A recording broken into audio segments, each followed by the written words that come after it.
Excuse my face. I have on a mask right now, an exfoliating mask of AHA and BHA, as I have not been able to contend to my appearance because of the horrors.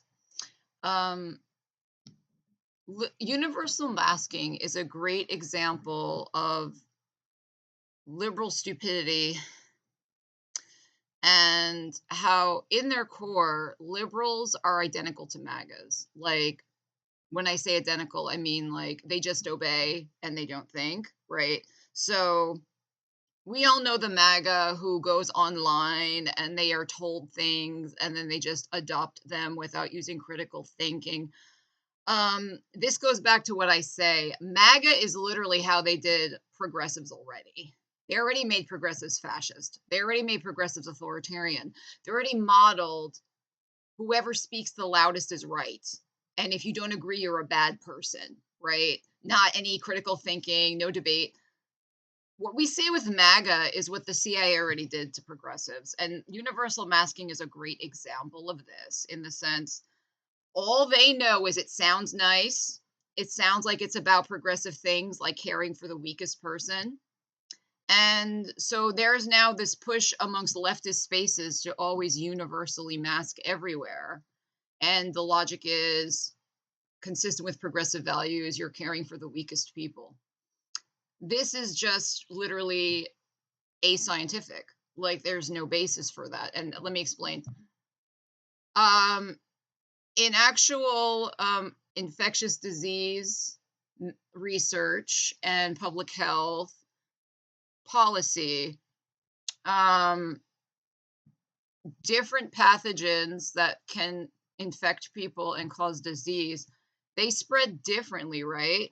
So there's airborne, of which COVID-19 is. And airborne means the particles are so small, they literally go in the air and you are infected by breathing in contaminated air.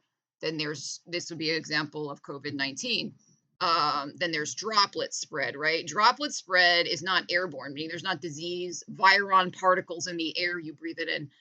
To catch flu, you need to be contaminated with droplets from an infected person. So, like someone's coughing near you and the droplets contaminate you, or they're just talking and microscopic spittle is contaminating you. Droplet spread is also easily to be contaminated by surfaces, right? So again, a person with flu, droplet spread pathogen, is in a room, talk, talk, talk, talk. Even if you don't talk to them, but the spittle's getting on everything, you could catch it that way. COVID-19 is airborne. So surfaces are not a big deal. Because of that, it's the air, right?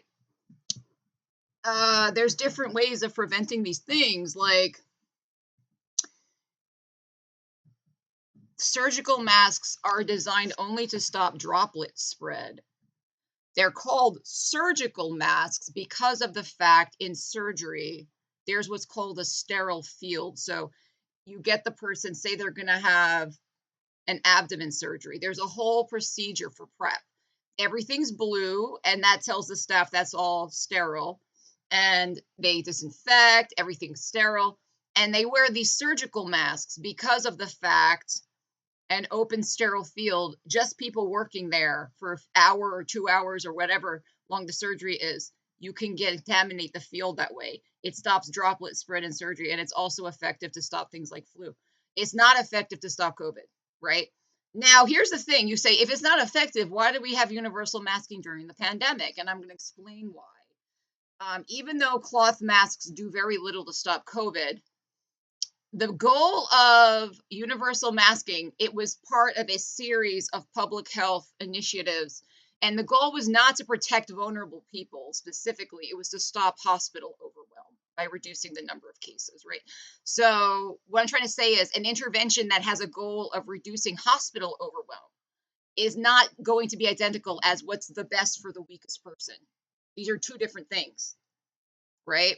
So when they had universal masking, the goal was reduce cases enough that the hospital system doesn't buckle. And I lived through that. I saw it. I saw what they were doing.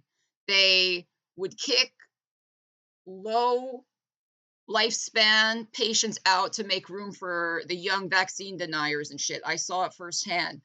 Every time the COVID cases were going to spike, all of a sudden we got a shit ton of admissions that were poorly planned.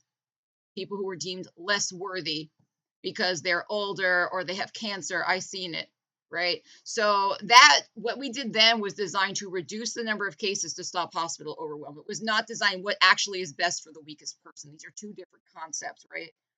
I would liken it to the school system is designed to help the many students. It is not what's best for the least able student, right? And for that we have special education. They have a special set of services. To say that what we did then is what would help the weakest, I mean directly. They benefit indirectly because this means they're not going to be kicked out of the hospital when they get sick. But those interventions were not to protect the weakest people there.